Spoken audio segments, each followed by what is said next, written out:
नमस्कार, आप देख रहे हैं एन ब्लास्ट न्यूज। आज का ताजी खबरों पर एक रास्ते के विवाद को लेकर सदर तहसील क्षेत्र सरायरासी गांव के क्षत्रिय प्रशासन के विरोध में हुए लामबंद। प्रशासन पर लगाए एक पक्षीय कार्रवाई करने का आरोप। सरायरासी गांव के क्षत्रिय प्रशासन की कार्यवाही के विरोध में 18 जुलाई को सैकड़ों क्षत्रिय एसडीएम को देंगे ज्ञापन।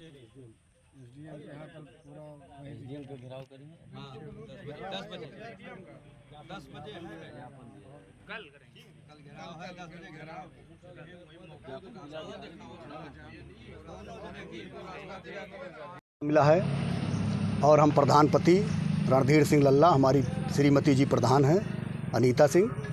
ये एक रास्ते का मामला है जो निषाद बिरादरी के लोग बता रहे हैं कि हमारा पुश्तैनी रास्ता है। हम बता रहे हैं ये हमारी पुश्तैनी ज़मीन है। जिस ज़मीन में वो बसे हैं वो मेरी पुश्तैनी ज़मीन है। हमारे ही बिरादरी के, हमारे ही परिवार के, हमारे ही घर के लोगों की ज़मीन है। और जहाँ रास्ते की बात कर रहे हैं वो भी हमारी पुश्तैनी बाग का नंबर है और हमारी पुश्तैनी ज़मीन है। उप जिलाधिकारी महोदय अपने ऑफिस में बैठ के उन्होंने एक नोटिस जारी कर दिया। 133 धारा 133 के तहत इस दीवार को गिराया जाएगा। हम मीडिया के माध्यम से, आप लोगों के माध्यम से उप जिलाधिकारी महोदय से पूछना चाहते हैं कि अपने बंद कमरे में बैठ के आपने जो डिसीजन लिया, धारा 133 जो आपने लगाया, दीवार गिराने का, जो आप हमारे ऊपर जबरन दबाव बना रहे हैं। एक तो बजरंगी सिंह खुद पीड़ित हैं, इनके परिवार के लोगों को पीड़ा पहुंचाई गई। इनकी बेटी को, इनकी बहू को, इनकी पत्नी को ज़बरदस्ती उनके साथ दुर्व्यवहार किया गया, बदतमीजी किया गया और परिवार का कोई नहीं था। ऐसे में उन्होंने दीवार पे जो है दीवार गिराने का पूरा प्रयास और कोशिश किया। ऐसे में सरायरासी का हर घर से एक एक नौजवान ने अंगड़ाई लिया तो वहाँ 14 इंची का दीवार बना दिया। और उप जिलाधिकारी महोदय अपने ऑफिस में बैठ के धारा 133 लगा देते हैं। हम उप जिलाधिकारी महोदय से आपके माध्यम से पूछना चाहते हैं कि धारा 133 लगता कब है?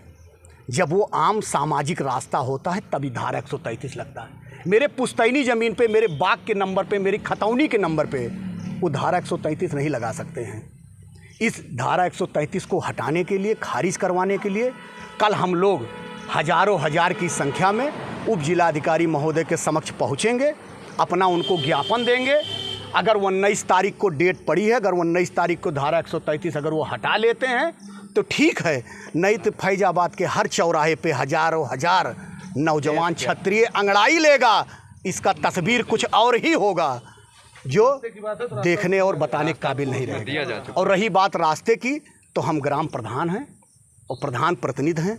मैं स्वयं गया था निषाद बिरादरी और एससी बिरादरी के लोगों के पास। मैंने कहा आपको 7 फुट का रास्ता बना के मैं दे रहा हूँ और पुराने रास्ते में ले जाके जोड़ रहा हूँ। तो उनका हमसे जवाब ये था कि प्रधान जी आप मेहरबानी करने के लिए रहने दीजिए, हम उनसे लड़ लेंगे, भिड़ लेंगे, मारेंगे, मरेंगे, कटेंगे, कत्ल करेंगे, कत्ल होगा। ये उनका जवाब था। तो प्रधान तो नहीं कहेगा आप जाइए कटिए, मरिए और कत्ल करिए, मर्डर करिए। हम तो बीच के माध्यम हैं, हम प्रधान हैं। तो हम इस तरीके उनके पास प्रस्ताव लेके गए थे। और जिस ज़मीन से मैं रास्ता देने की बात कर रहा हूँ वो भी ज़मीन बजरंगी सिंह की, राजबली सिंह की, रामबली सिंह की, भानु प्रताप सिंह का, पप्पू सिंह का, सुशील सिंह का, दया प्रकाश सिंह का, आदि लोग, सारे ठाकुर लोगों का वो खतौनी है, भूधरी है, वो ज़मीन है। सरकारी ज़मीन से मैं रास्ता नहीं दे रहा हूँ उनको। अगर आज ज़मीन और रास्ता भी देने की बात कर रहा हूँ, रास्ते की बात समाज के नेता डॉक्टर संजय निषाद जी, संतोष निषाद जी, आसाराम निषाद जी, रामचंद्र जी, ये सारे लोग तिकोनिया पार्क पे क्षत्रिय के खिलाफ, क्षत्रिय को गाली दे रहे हैं। इनको पता ही नहीं है असलियत क्या है।